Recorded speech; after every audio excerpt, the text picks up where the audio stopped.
Hello friends, good afternoon and welcome to EduSite Live Lectures. Dear friends, today in global environmental conflicts, we will be talking about hydel power in India and across the world. To discuss this topic, we have with us our subject expert, Dr. Archana Verma. Dr. Archana Verma is a fellow at Indian Institute of Advanced Studies in Shimla, and she was formerly a visiting fellow at University College London. Without further ado, I would like to welcome ma'am to our studios and request her to start the lecture. Welcome ma'am. Thank you very much. So, today I am here to talk about hydel power in India and across the world. Before I begin my lecture, I would like to talk a little bit about why we actually talk about why is it necessary to study about hydel power and why we are talking about both India and across the world. Hydel power is actually one of the most major sources of energy generation in all the countries in most of the regions of the world.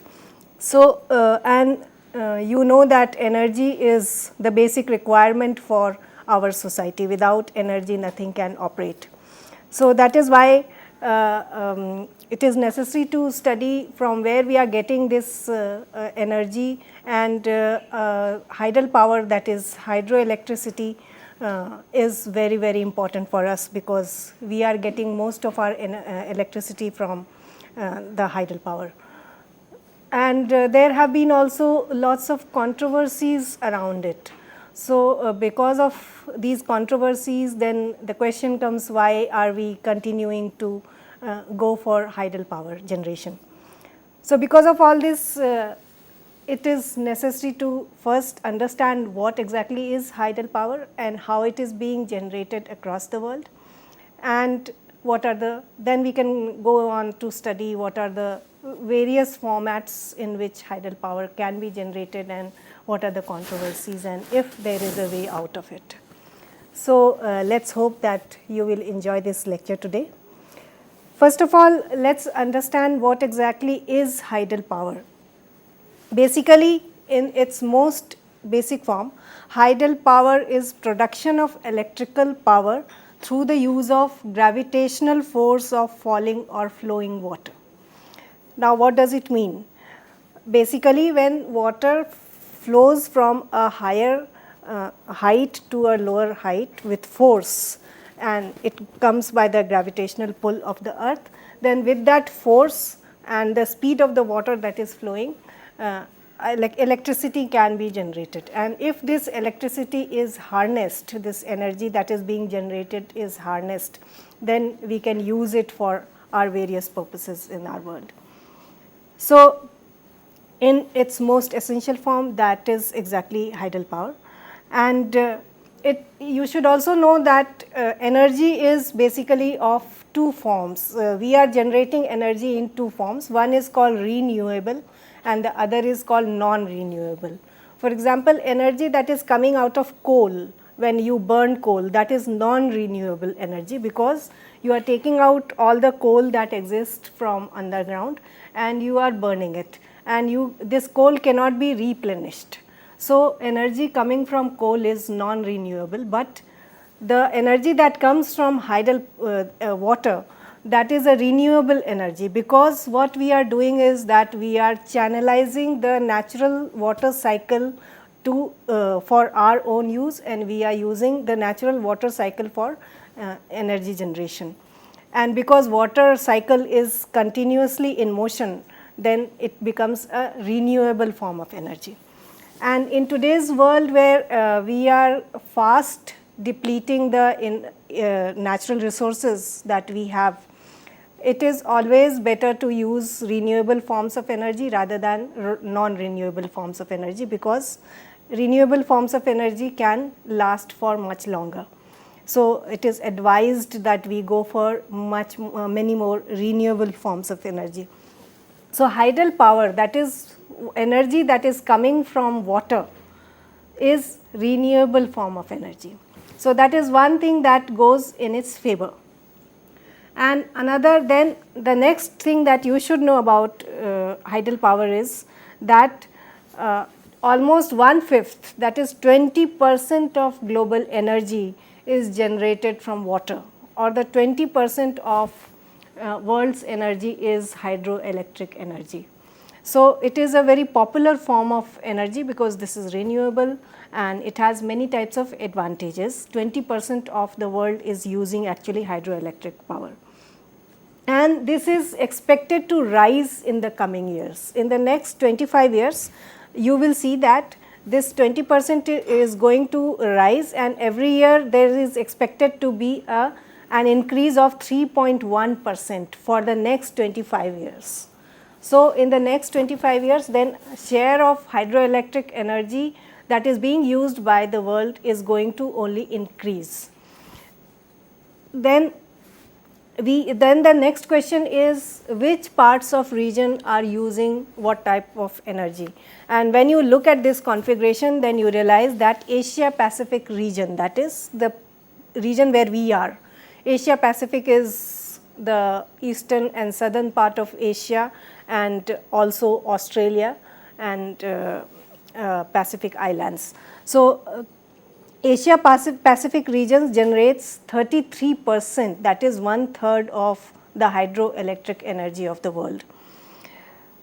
Out of this 33%, China has a largest share in the entire region, and China produces 17% of global domestic Hydel power use. That is, out of this 33%, 17% of share goes to China, and China is really going into large scale hydroelectric energy generation, hydroelectricity generation.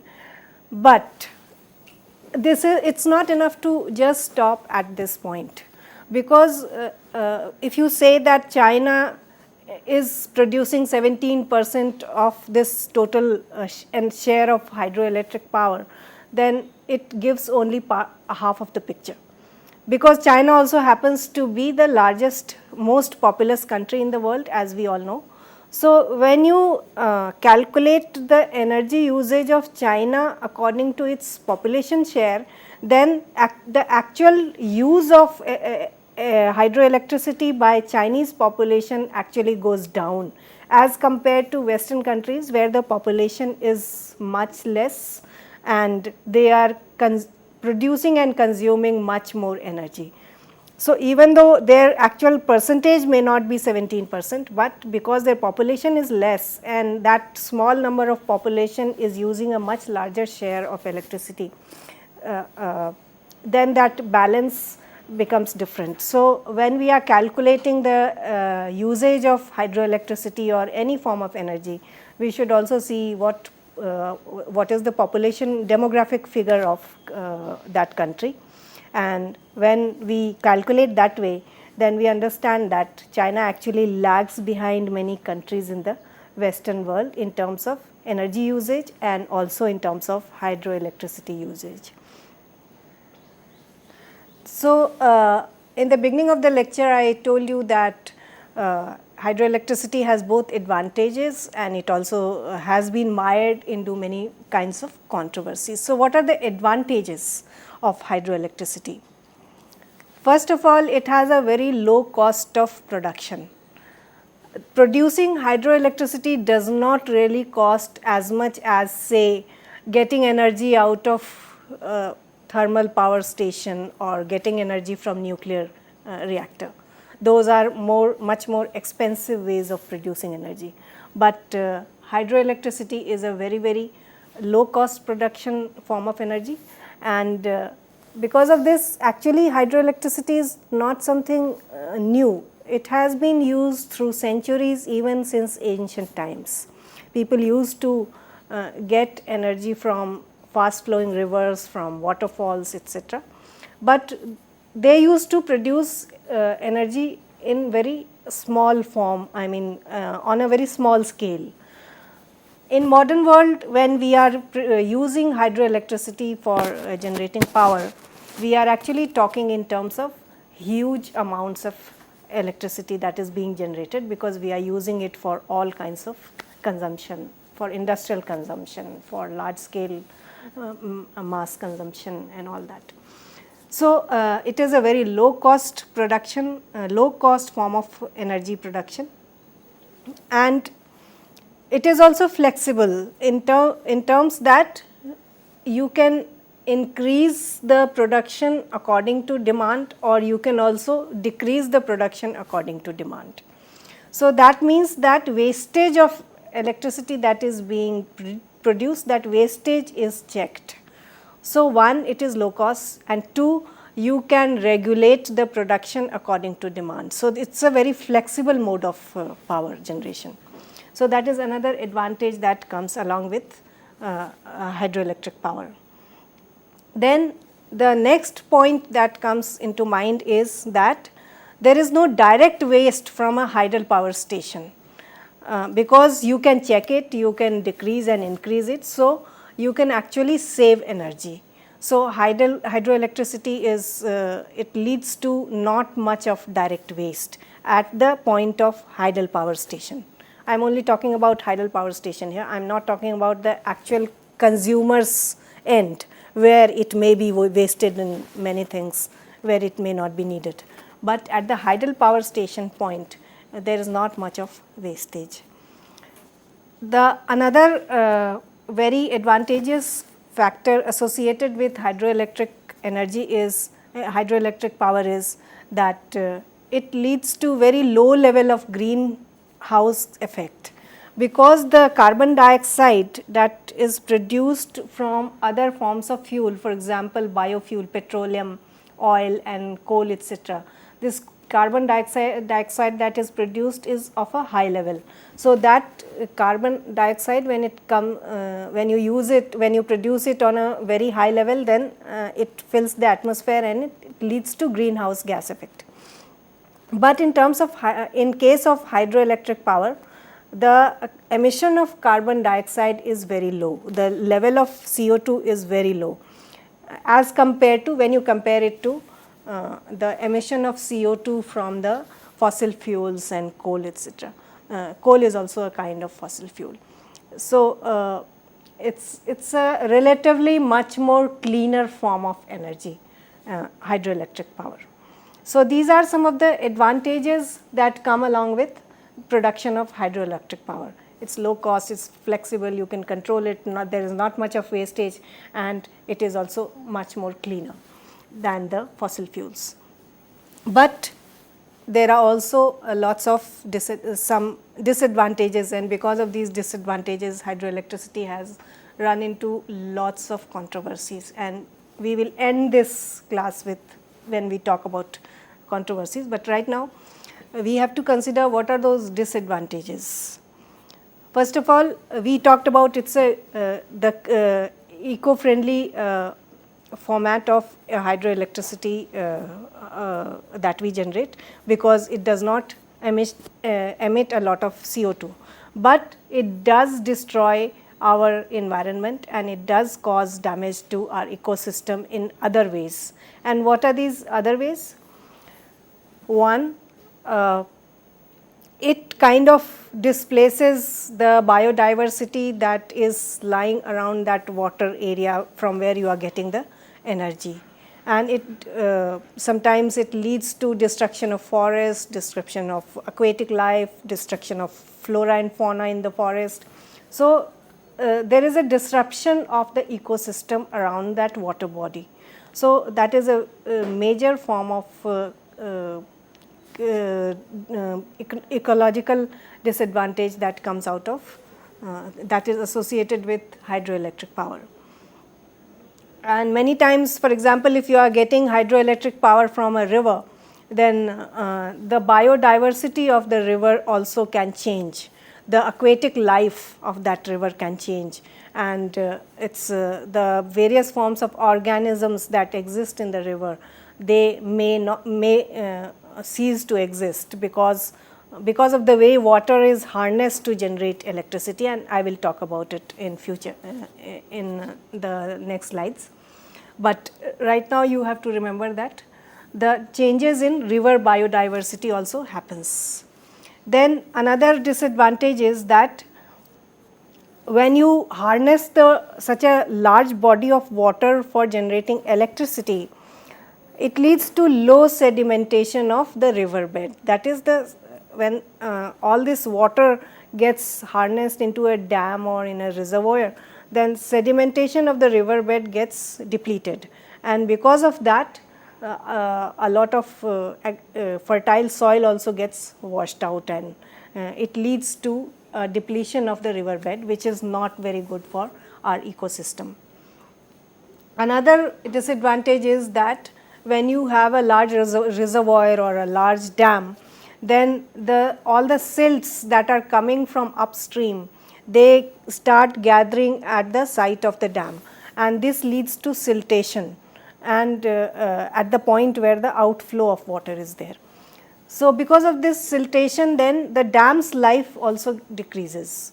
So, first you build a dam with so much of cost and effort, but you realize that this dam is not a perpetual form of generating energy for you, because its life keeps on getting decreased because of these siltation, these silts that are depositing at the source of outflow of water.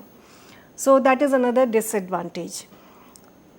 Then another disadvantage that is especially very important for India and other tropical countries is that you get these biomasses because we have a very humid environment and we have lots of greenery and forest and flora and fauna. So, and then you have this large reservoir of water. So, all these biomass keeps on getting decayed because of contact with this huge reservoir of water. So, when this biomass decays, it produces methane gas, and this especially happens in tropical countries such as India because of humidity and contact of biomass with water.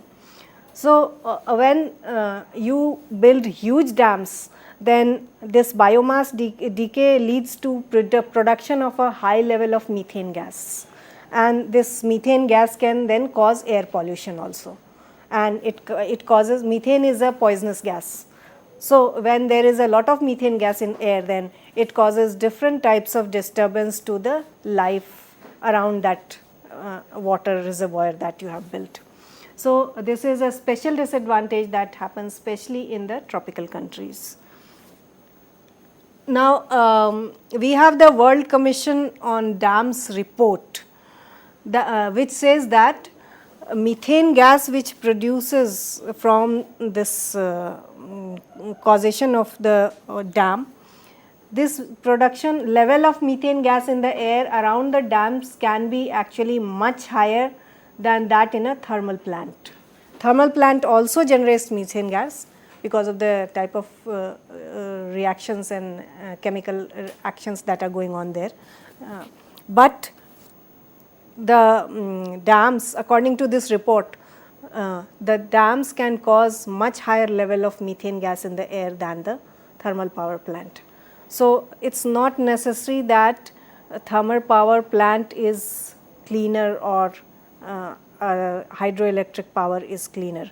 You have to, when you study all these forms of energy generation in their holistic aspects, then you understand that these different forms of generating energy actually produce different types of ecological disturbance.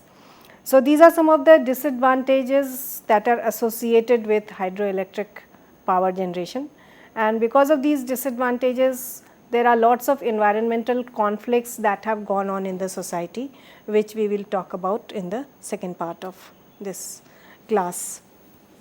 Now, Hydel Power Station can be built in different ways. So, first we will study very briefly what are the different methods of generating Hydel power.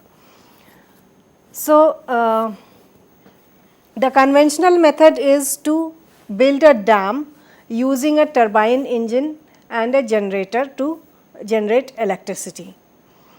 And what is the principle that goes behind it? The principle is that when you have a huge body of water and then you are making it flow from a higher source to a lower source, and when it flows with a great force, then it generates electricity. So, for that what they do is that they harness a body of water, for example in a lake or in a river, and they use turbine engines to rotate the water, and they send it with great force, so that electricity is then generated. So, turbine engine and generator are basic components in a dammed form of conventional method of hydroelectric power generation. So, this is something, this is also one of the most common methods of hydroelectric power generation. Apart from this, then from this they have developed certain other forms of generating hydroelectric power from dam, and the one of the other popular methods is what is called the pumped storage. What is pumped storage? They have two levels of reservoir, and water keeps on moving between these two levels. So, and they use again turbine pumps to move the water between these two levels. And why do they constantly keep on moving the water between these two levels? Because when there is low electricity demand, then they keep the water in the higher reservoir, and so that less electricity is generated. But when the demand for electricity increases, then they release a lot of water with great force to the lower reservoir. So, you have a higher reservoir and a lower reservoir, and this water is released with great force to the lower one. And when this water is released with great force, then you have a higher level of electricity generation. So, this is a way of monitoring the generation of hydroelectricity according to the demand and supply.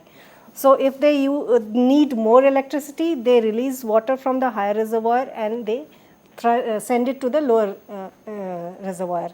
And when they need less energy, less electricity, then they keep the water in the high reservoir. So, the water keeps on traveling between these two levels of reservoir, and again they use a pump to send the water up and down.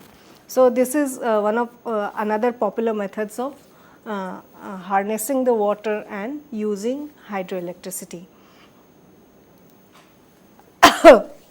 Now, this particular method is very important, and it is specially used for large grid electricity for commercial use. For example, when you want to run huge industries, you want to send electricity to a large population in a metropolis like Delhi, or you want electricity on consumption on a large scale, then this pumped storage method which I talked about of sending water up and down to two reservoirs, this pumped storage method comes into use.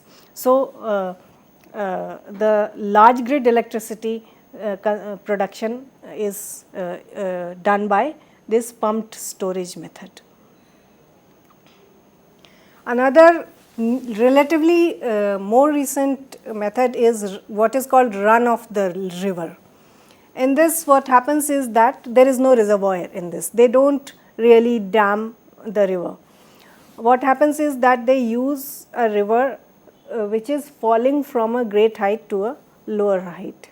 So, it can be a waterfall, or it can be a natural flow of the river from upper height to the lower height, and they use that force of the river to generate electricity. There is no reservoir in this method. So, water is coming from upstream and without a reservoir, and then it is falling, and then the turbine, again the turbine is used to generate electricity. So, but the problem with this particular method is that if there is no reservoir, then whatever electricity is not used goes waste. Then you have tidal powers, and then you have tidal powers are used for generating small electricity, small levels of electricity. Now, I told you that China produces 17% of global hydel power. Apart from that, you have Paraguay that produces 100% of hydroelectricity for its use, and it exports 90% of its electricity that it produces. And Norway produces 89 to 90% of its energy comes from hydroelectricity. Venezuela is another country which produces 67.8% of hydroelectricity. About India, I will talk in the next part of the lecture. So, that was the first part of the lecture, and I hope that it was of use to you.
Hello. So, in this session we will be talking about hydel power in India, and I will also talk about some of the major dams from across the world. So, India is actually producing, India is the 7th largest producer of hydel power in the world, and it is producing 21% of the total energy is hydel power in India. Apart from this, India imports extra hydel power from Bhutan. So, India is actually using a lot of hydroelectricity. And India, the history of hydel power in India is actually very old. The first hydel power station in India was established in Darjeeling in 1898.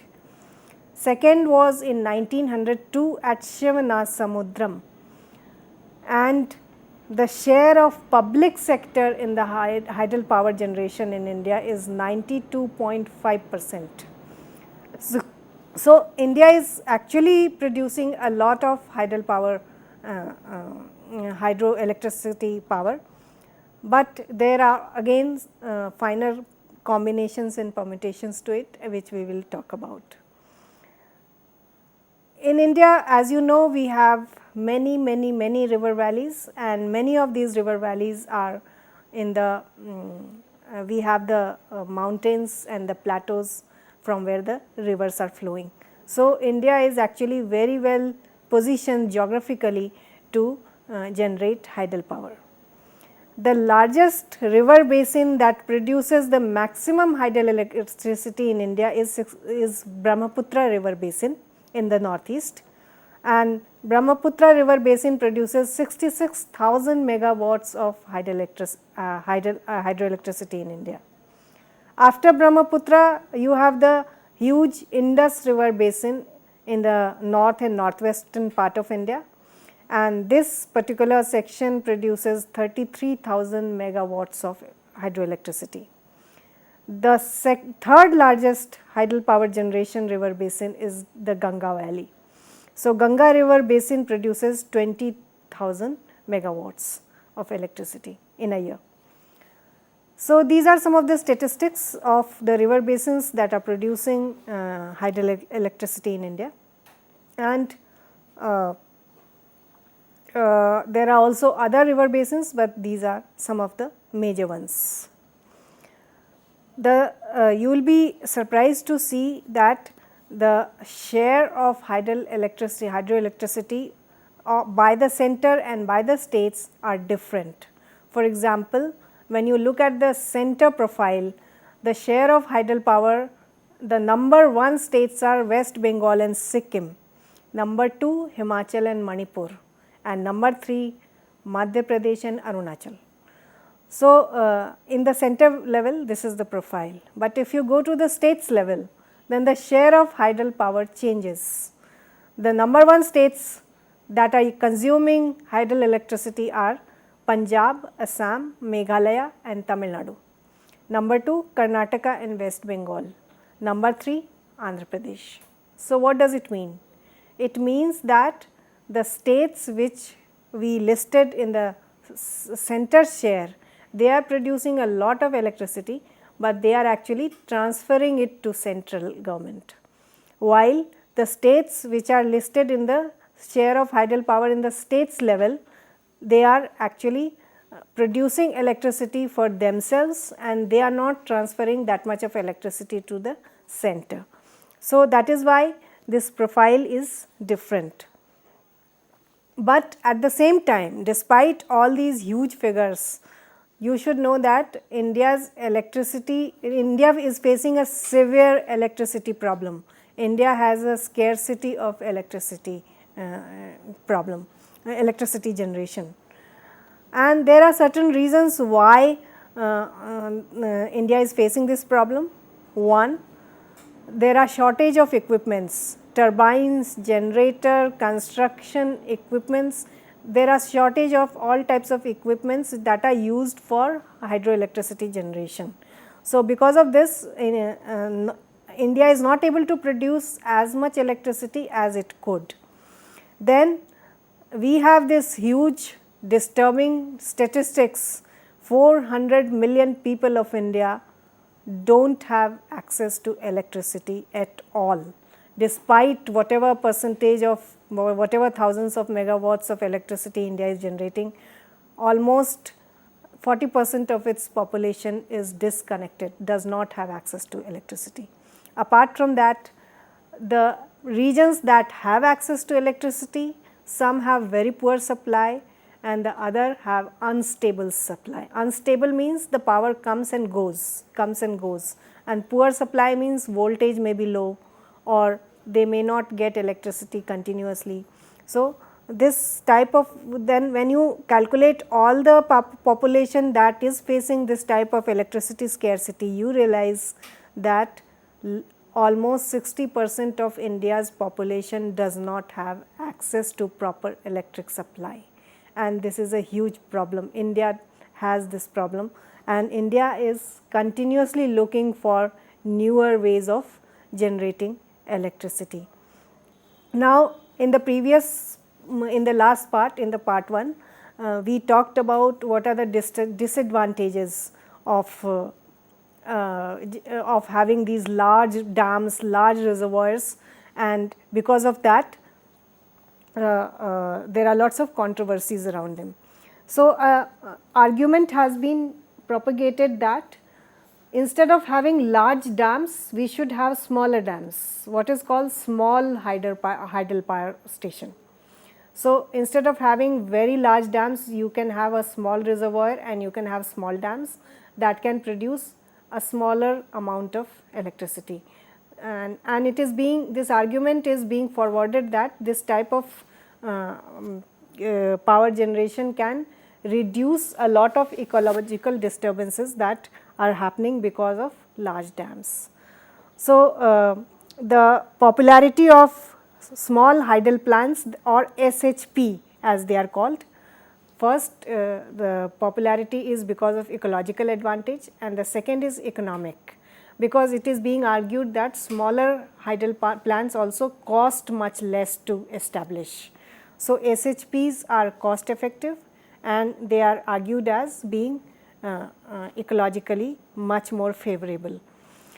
But we should not think in terms of SHPs as all beneficial. It has been observed that wastage of power is more in the small SHPs, because electricity cannot be regulated, the generation of electricity cannot be regulated that effectively in SHPs. So, there is a wastage of power in SHPs, and the second, the SHPs produce only very limited amount of electricity. So, large industrial units cannot be powered through SHP electricity that is generated, but SHPs can always supply power to the households in that area to which it is serving. So, to serve the local areas, SHPs form a very good option. Now, we have lots of large dams all over the world. India is not the only country where you have large dams and problems because of large dams. The largest dam in the world actually exists in China, which is called Three Gorges Dam at Hubei on the Yangtze River. On the Yangtze River, this Three Gorges Dam produces 22,500 megawatts, and it is made of concrete and steel, and it is so huge that 40 million tons of silt deposition in the Yangtze River happens annually because of this dam. Now, again, because of silt deposition, the flow of the water is obstructed, and the flooding pattern changes, and lots of problems happen in the population that lives on the banks of the Yangtze River on the lower stream. Now, because of this land is so huge, and because of desiltation of the reservoir, 80% of the land in the area is experiencing erosion, and apart from that, downstream portions of the river are getting low sediments, which means agriculture is getting affected. Apart from that, this particular dam, Three Gorges Dam in China, it sits on a seismic zone, it sits on an earthquake zone, and because so much of soil and silt is moving around, it is affecting the rock bed that lies underneath the dam, and because of that, chances of artificial earthquakes are rising around this dam in China. And there is another great danger, Shanghai, which is 1600 kilometers away from this dam, and it is downstream. Shanghai's existence depends upon receiving silts from Yangtze River's upstream, silts coming from the upstream of Yangtze River.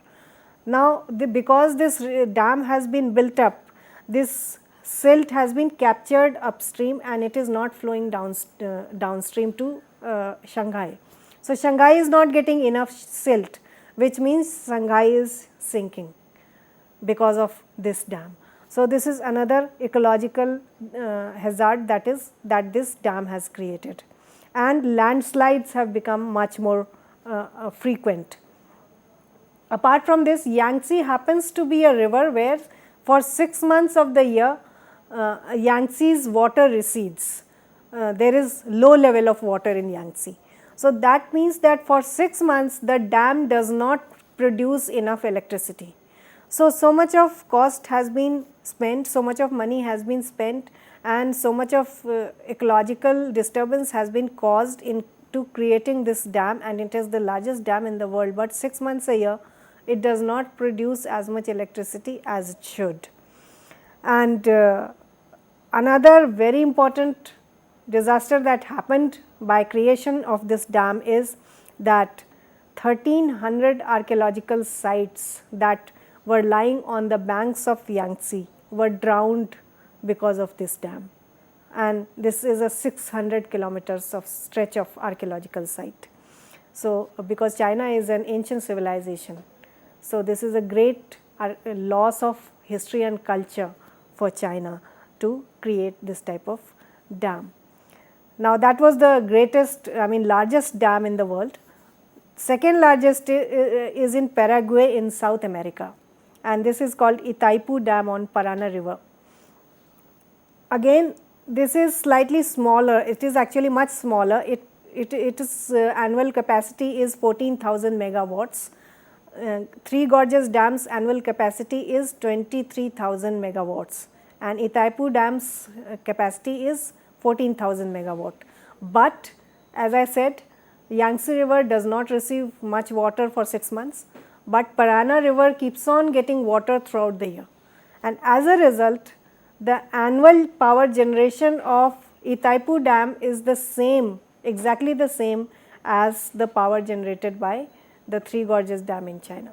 So, even though this is second largest, its dimensions are much smaller and its calculated capacity is much less, but annually it generates the same amount of power that Three Gorges Dam produces in China.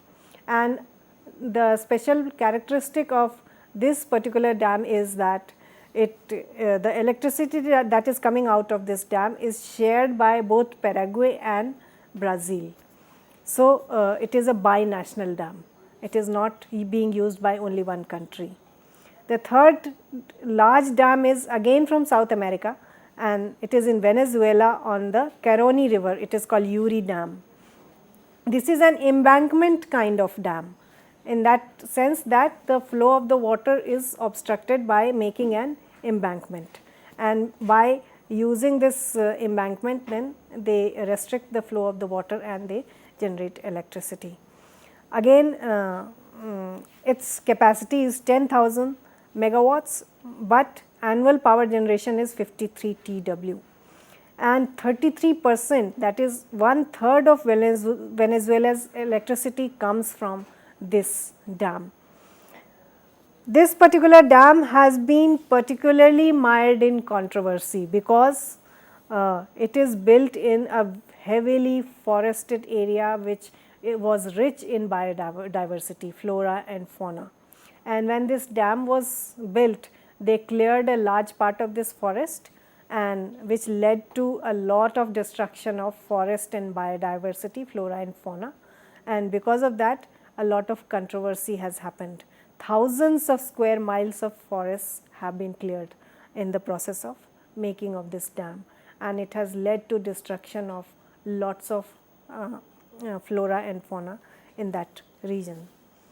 The next dam again is from Brazil in South America, Tucuruí Dam, Tocantins River. This is again an embankment dam made of concrete, and again it is producing 60% of the power for industries. That is, whatever power it is generating, 60% of that electricity is being sent to large industries in Brazil. But the point of controversy is that all this power, 60% of the power and all this 8,000 megawatt capacity, etc., it is creating only a little more than 2,000 jobs. So, what is the use of having this type of huge dam and funding a lot of using this electricity to fund your industries when you are actually giving jobs to only 2,000 people. Again, when this dam was built, a lot of people, thousands of people were displaced from their places, from their region where the dam was being built, and they moved to these small islands which were artificially created in the process of building the dam. But these islands do not have proper infrastructure. So, those people then they are devoid of infrastructure, they are devoid of all the electricity that is being generated by the dam, and they are living in very bad conditions in those islands. So, this is another point of controversy that has happened for this dam. And again then because these people did not have employment, they started grazing cattle and they started deforesting the area. So, not only the process of building the dam caused deforestation, but the cattle grazing, because of people getting unemployed and cattle grazing, that also led to additional deforestation. So, this huge area of Brazil which was earlier covered with thick forest and lots of rich biodiversity was there, it is all getting destroyed because of this dam. Now, we were talking about South America, now we are going to North America. In Canada, you have this Robert Bourassa on the La Grade River. This is again a large dam and it is an embankment dam, and it has 5000 megawatt capacity. It has 16 power units, and when they were building this dam, then what they did was they flooded the bay area around them, and when this biomass that decayed, all the mercury that was conserved in the biomass that got escaped and it escaped to the atmosphere.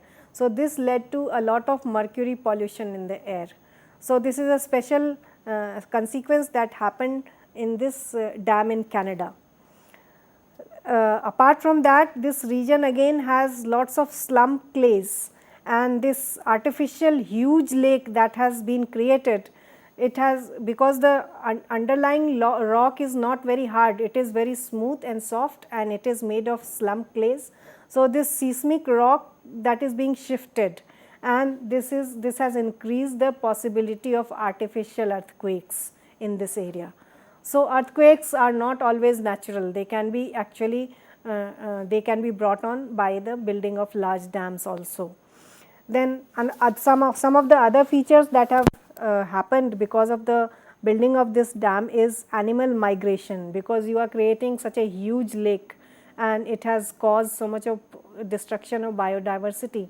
Then animal migration patterns in that area have changed.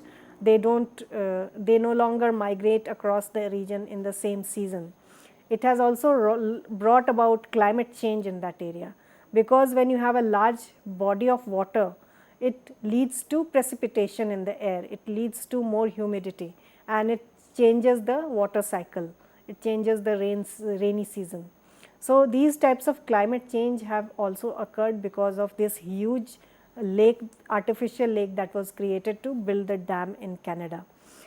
Another effect that has happened is greenhouse gas effect. Although Canada is not a tropical country, but this is a very humid area, and it was a forested area earlier. So, greenhouse gas effect has also happened. Now, let us come to South Asia, our own region.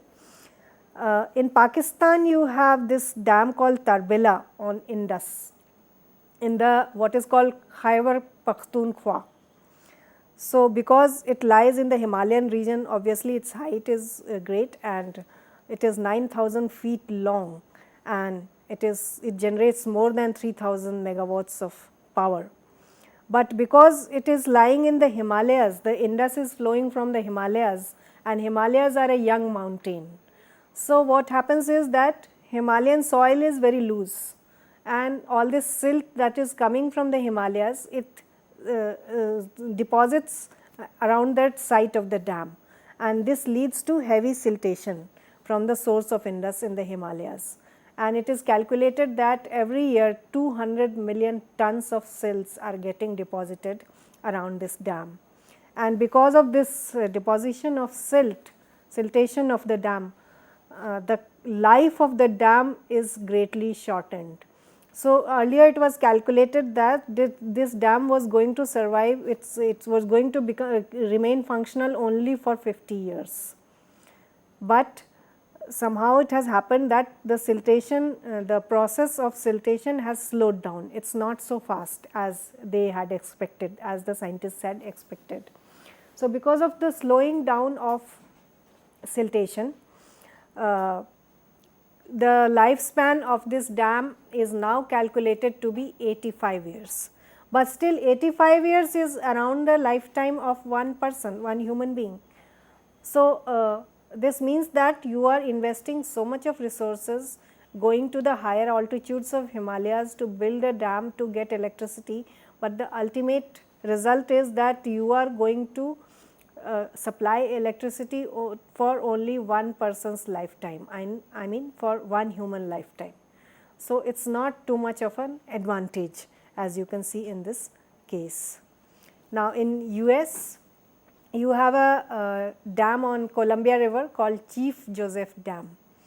This is again made of concrete and made for by embanking the river, and it is run of the river. As I said in the first part of the lecture, run of the river means that there is no artificial reservoir on the top, and it is built around a lake, and from there when the water flows down, then they generate electricity, and it is getting it is generating 2000, a little more than 2000 megawatts capacity.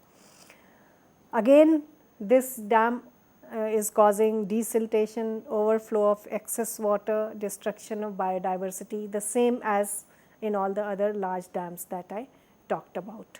So, we usually talk about the problems that are happening that are occurring from the building of dams in India, but we do not realize that this is actually a global problem. This is not just the problem of India, and therefore, the solution also should be global. The people across the globe have to come together, they have to thrash out the reasons for all these problems, and they have to thrash out the solutions. So, this is something which is not been thought about in that way. Every country tries to look upon its own problem in isolation, which should not be the case. This should be actually part of global policy and cooperative global policy. So, this is something which needs to be highlighted. Now, we all know about Sardar Sarovar Dam on Narmada in India, because there was a lot of controversy on it, and it is made of 6 turbines. Actually, it is much smaller than some of the dams that I talked about earlier. Some of these dams in China and South America, they have 20 turbines, 25 turbines. This Sardar Sarovar has only 6 turbines, and it is generating 1450 megawatts capacity it has, while those dams have a much larger capacity. But within Indian context, it was seen that first it led to a large massive displacement of the population, the ethnic tribal population that was living there, the rural population that was living there. People lost jobs, they had to be forcibly displaced, and they faced a lot of problems.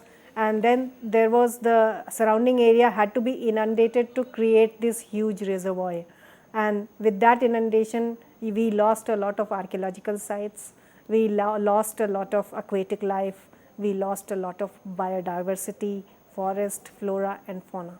So, a lot of ecological disasters took place because of this.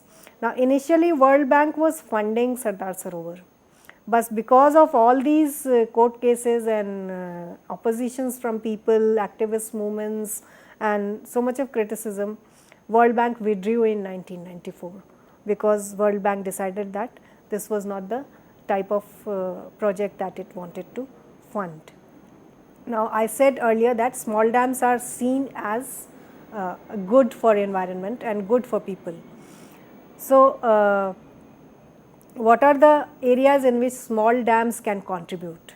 First, it is a good water reserve for consumption of people, for consumption of households, and then it can supply water for irrigation for agriculture, it can supply water for livestock, and it also generates small amount of hydroelectricity.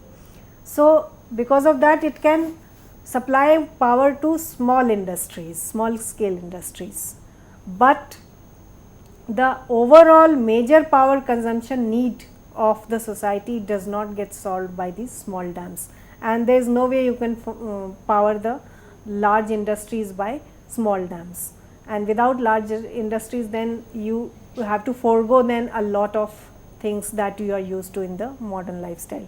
So, this is actually a conflict between what type of lifestyle we are leading, what type of life choices we are leading, and what type of electricity and power we need to have that type of lifestyle.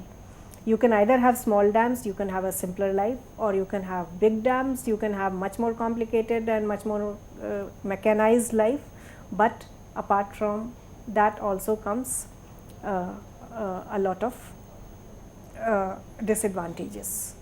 Now, we are living in the age of internet and computers. Internet and computers are coming in every aspect of our life.